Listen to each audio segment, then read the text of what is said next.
After eliminating the Denver Rockets in 5 games, the next hurdle for the defending ABA champions was the Utah Stars, the regular season Western Division champions. The 6-game Utah series turned out to be extremely physical underneath, with such individual battles as George McGinnis and Cincy Powell, Darnell Hillman and Willie Wise, and, of course, Mel Daniels against Zelmo Beatty. The steady performances by the Pacers' front line gave Indiana control of the boards and the inside game, and ultimately the series.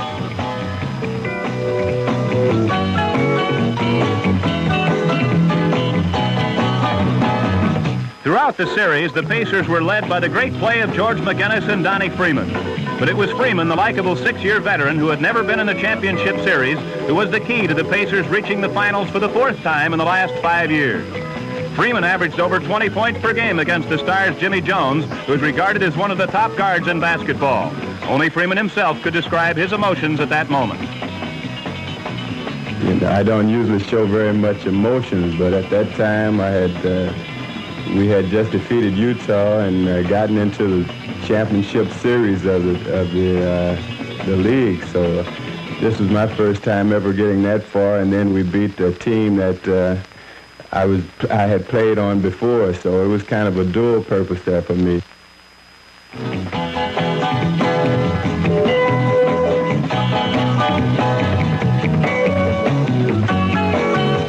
Hi, I'm Joe McConnell, the radio voice of the champion ABA Indiana Pacers. With Denver and Utah out of the way, the final team that stood between the Pacers and their 3rd ABA championship was the powerful Kentucky Colonels. The Colonels had defeated the Eastern Division champion Carolina Cougars in a grueling 7-game series to reach the finals. An Indiana-Kentucky series was to be a backyard series, the I-65 series. Plus, there's always the natural rivalry anytime teams from Indiana and Kentucky get together for basketball, whether it's high school, college, or professional.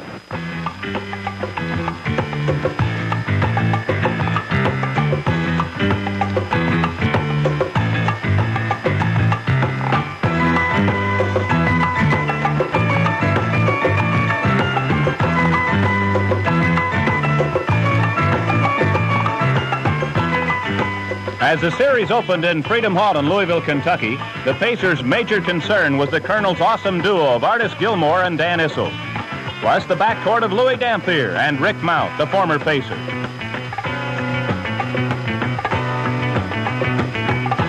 Both teams had potent offenses and were also very aggressive on defense. The series would be a very physical one, and the battle of the boards would be vital.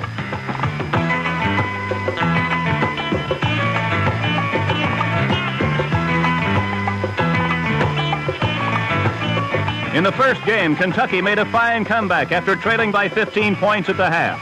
Kentucky coach Joe Mullaney and his team appeared to have the game well under control with a 6-point lead late in the game. But 5 straight baskets by Mel Daniels cut the Colonel lead.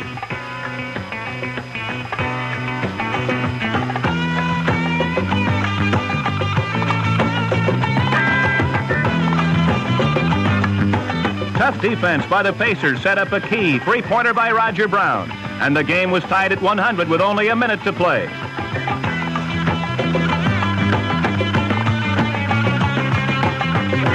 On the Colonel's next possession, reserve guard Jimmy O'Brien shot sailed over the rim. Dan Issel grabbed the ball but could not get a shot away, so tossed it back to O'Brien, who hit a 20-footer. But Bobby Leonard was screaming that the 30-second shot clock had expired before the shot. Following a discussion, the officials agreed. An Indiana error gave the ball back to Kentucky, and now the Pacers' defense was put to the test. It was superb. With the Colonels unable to get the ball inside to either Gilmore or Issel, Walt Simon was forced to take a 20-footer outside that missed.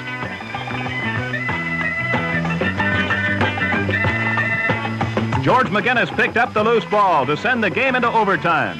What a way to start an Indiana-Kentucky series.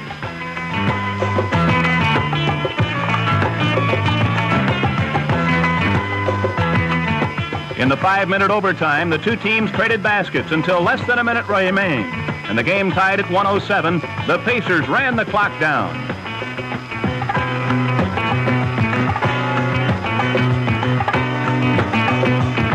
Freddie Lewis drove the middle and challenged the 7'2" Gilmore. He arched the ball over Gilmore for the bucket that put Indiana on top for good. Kentucky had one more chance, but Dan Issel missed a 15-footer and Mel Daniels grabbed the rebound to seal Game 1 for Indiana. Freddie Lewis led the Pacers with 29 points and a club playoff record 13 assists for the game.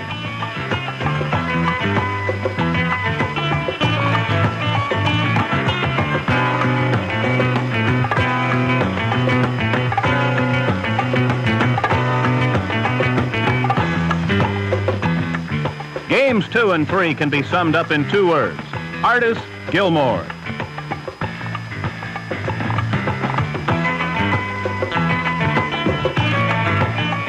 In the second game, the 7'2" giant from Jacksonville dominated the Pacers with 29 points, a series-high 26 rebounds, and 7 key block shots.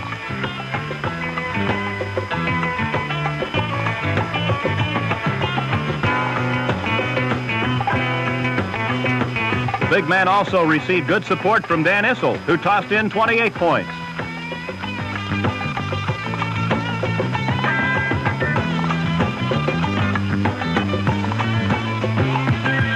Game 3 at the Coliseum in Indianapolis. Gilmore came back with 28 points, 16 rebounds, plus 7 more block shots, including the game saver.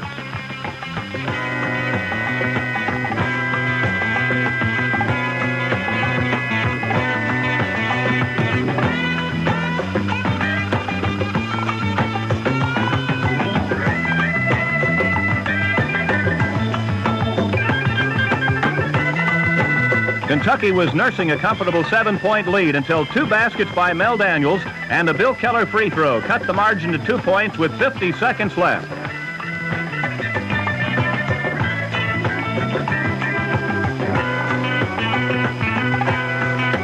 Dan Issel missed from 18 feet, and the Pacers grabbed the rebound, and McGinnis headed up court with a tying basket.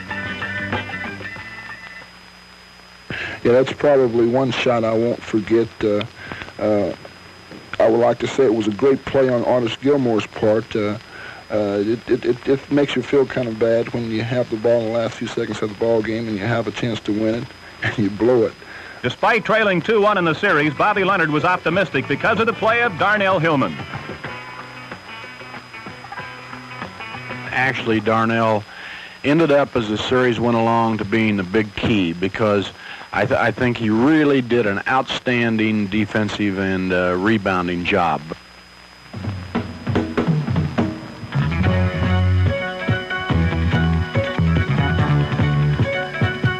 Game 4 was wildly exciting and extremely physical as both teams battled for every step they took.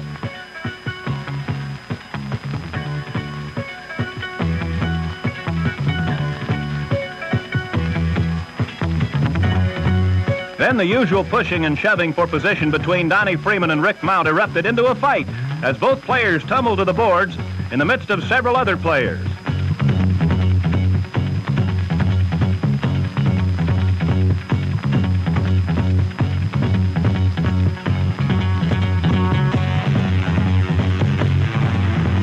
Moments later, the officials added to the excitement by hitting Slick with his second technical as the teams headed off the floor for the half.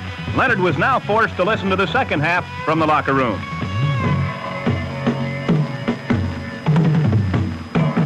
From his unorthodox coaching position, old pro Gus Johnson led the Pacers to victory, but discovered that coaching is hard work. And you know, for me, it was an emotional strain as well as being a mental type thing, because I got so involved in the game that I was like jumping up and down, running up and down the sidelines to the scorekeeper and complaining to the officials about this, banging on the tables, you know, kicking tables, and I just couldn't get myself calm enough to sit down and really try and watch what was going on. I guess that was just my way of expressing my feeling towards what was going on the floor. It was the brilliant play of the Pacers' 2 fine young forwards, George McGinnis and Darnell Hillman, that evened the series. McGinnis led the Pacers' attack with 20 points and 13 rebounds. Darnell averaged 17 and a game-high 18 boards and had these comments. Rebounding against this ball club, of course, Mel and I have to screen out a lot, and we have to know where one another is, each time on the court. So this game, it just happened to be the ball was coming my way, and I could see Mel was really containing Artis quite easily, and I felt like jumping. So, Dan and I were going to battle for a few. Tied at 2 games apiece, the series shifted back to Louisville for the pivotal 5th game. To date, the series had been a rugged defensive struggle, and neither team had shot well.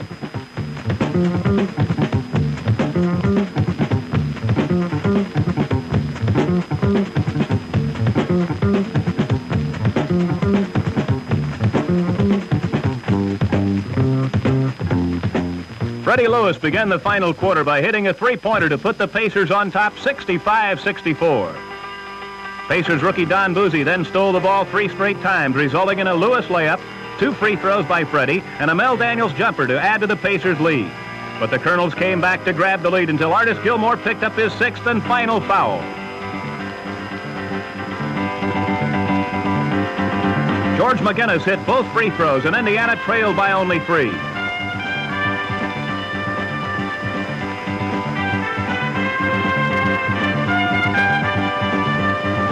Dan Issel hit a free throw, and Kentucky was back up by 4. Then Freddie connected on his second home run of the period to cut the lead to 86-85. The Colonels missed the next time down the court, and Indiana had the rebound. With Gilmore, the league's top shot blocker, fouled out, Indiana went to McGinnis inside. As George pivoted to the basket, the ball slid off his fingertips. As the Colonels put the ball in play, George went from GOAT to hero. First thing that came to my mind when this play happened in the 5th game is instant replay of game 3. But then again, I wasn't at the point of giving up, and I saw a chance to get the ball, and the opportunity presented itself, and I just happened to be in the right place at the right time. But the game was far from over. Kentucky missed from the corner, and Dan Issel fouled Mel Daniels. The Colonels stole the inbound pass, and Jimmy O'Brien's winning layup circled the rim and finally rolled out. After scoring 31 points, Freddie Lewis commented on Game 5. Needed something to pick us up, and I felt like I could be the lifter to this ball team. So when I got my shots, I had decided I was going to take the shots, wasn't going to overpass, but I also was going to try to get the fast break going where this is when we're most effective.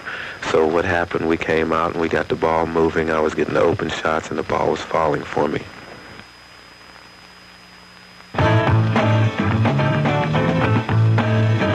The Indiana Pacers were coming back home with a chance to win their 3rd ABA crown for the first time in front of their home fans.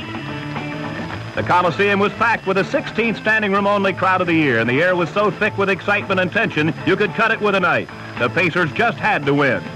Anytime you're playing basketball in Indiana, the pressure is always so great.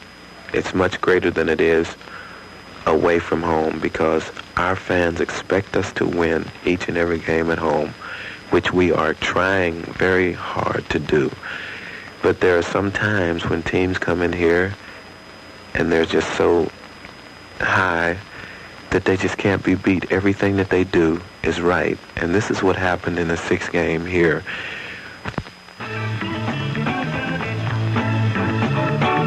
The Colonels were not about to roll over and play dead for the Pacers. They played tight, aggressive defense, and they ran well on offense.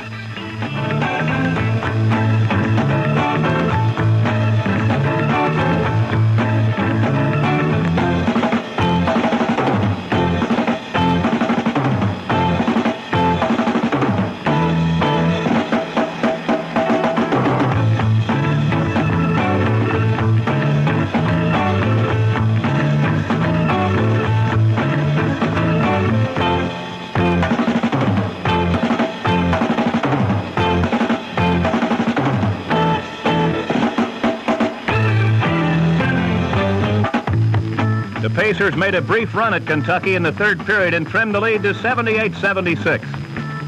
But that was as close as they would get.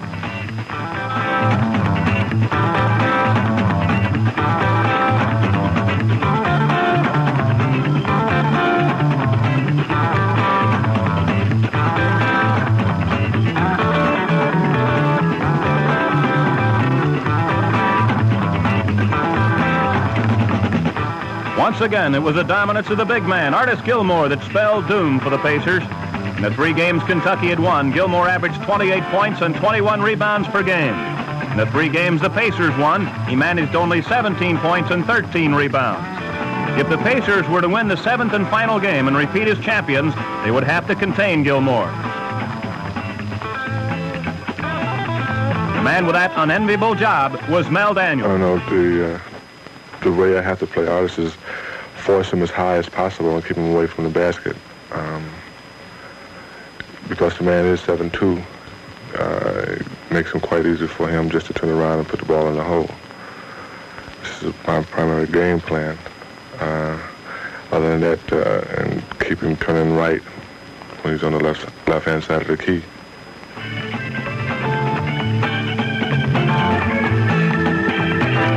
The struggle between the 2 premier centers of the ABA was a classic.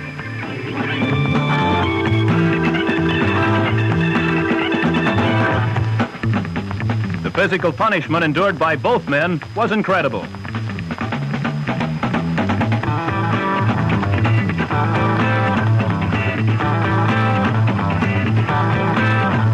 Despite giving away 6 inches and 30 pounds to Gilmore, Big Mel still held his own.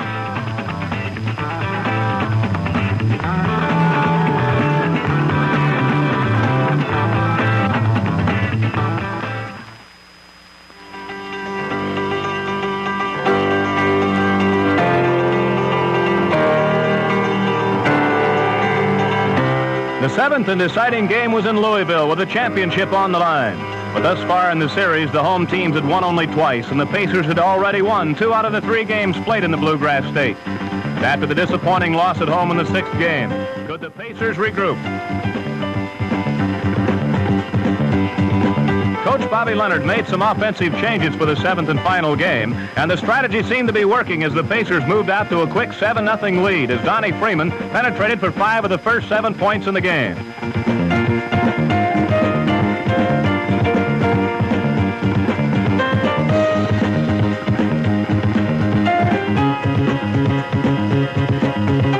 The Pacers' offensive machine was in high gear.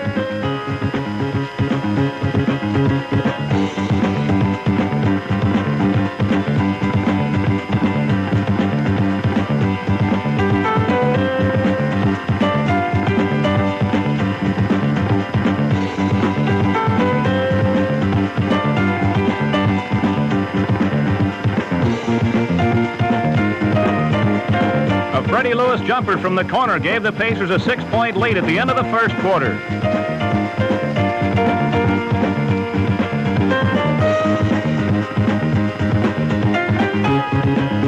In the second period, the Pacers continued to play as they had in the entire playoffs, working hard on defense and moving the ball quickly on offense.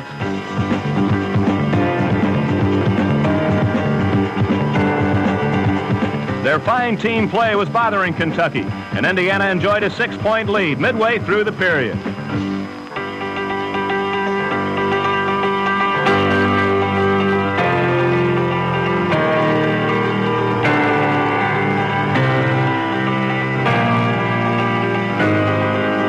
But then Mel Daniels and George McGinnis were both whistled for their 3rd fouls, and suddenly the Pacers had their 2 All-Stars on the bench with 8 minutes left to go in the first half. Gus Johnson replaced Daniels and kept Gilmore at bay as the rugged action continued.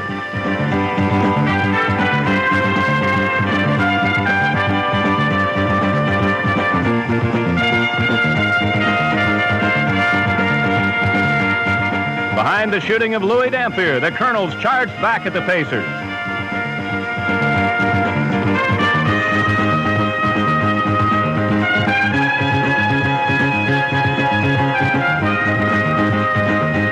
Kentucky took their first lead of the game on a jumper by Wendell Ladner.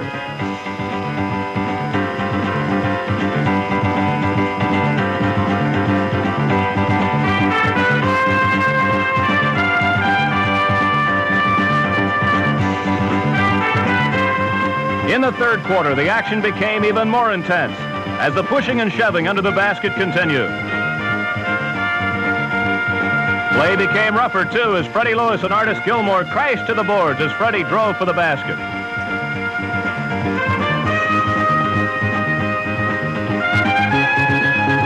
only 90 seconds into the third period. Daniels picked up his fourth foul and retired to the sidelines again.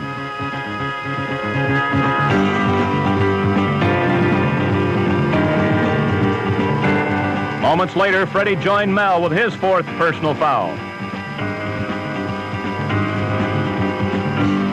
Now the job of running the Pacers offense was the responsibility of Bill Keller, who'd had a disappointing series to date and was anxious to play well in the final game of the season.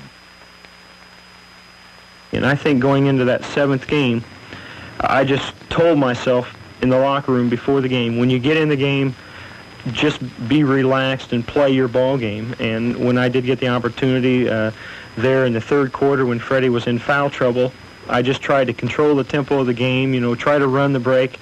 If we didn't have the fast break, then just get the ball and sit on it and run our patterns. And it helped my game tremendously. And I was very pleased after that seventh game because I knew and I felt that I had contributed to that win. And I think that made up for the entire Kentucky series for me. Indiana blew the game open in the third period.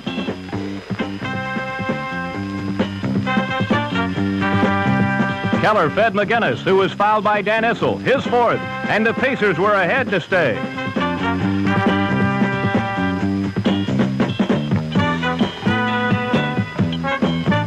Moments later, Issel charged into Big Mac and went to the bench with his fifth foul.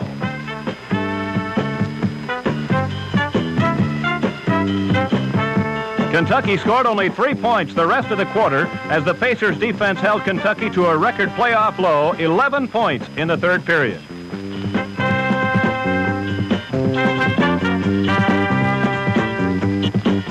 George McGinnis outscored Kentucky all by himself by scoring 13 in the decisive third quarter. With Hillman and McGinnis sweeping the backboards and Keller running the Indiana offense, the Pacers were in command.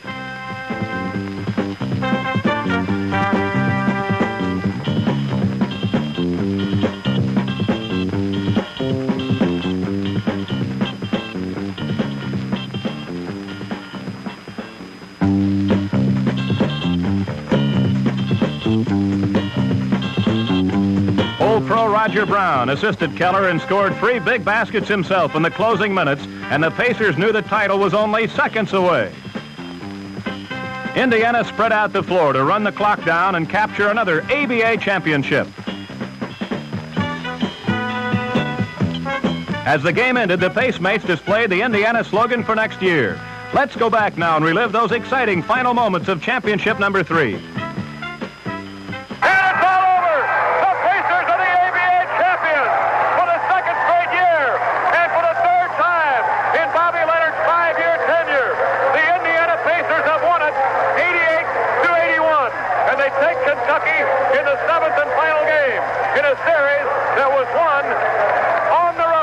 Took Kentucky 3 out of 4 down here in Louisville. For veterans Don Freeman and Gus Johnson, this was their first title, and Johnson tells how he felt.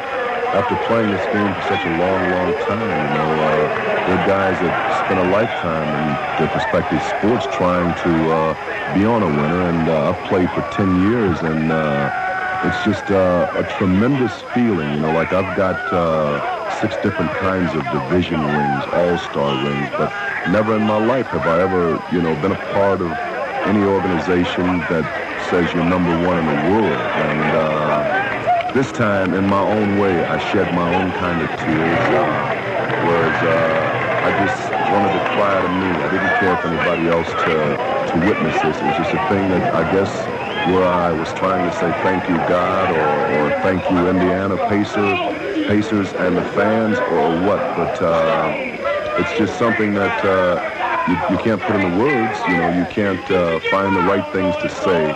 You only know that you're the best. And to me, that's the most important thing in the world, is to have done many outstanding things in your career and eventually become a world champion.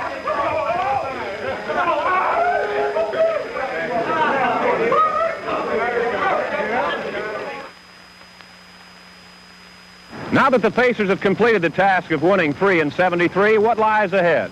As the downtown sports arena approaches completion, one can only wonder what the Pacers and Colonels might have drawn if the 18,000-seat arena were ready now.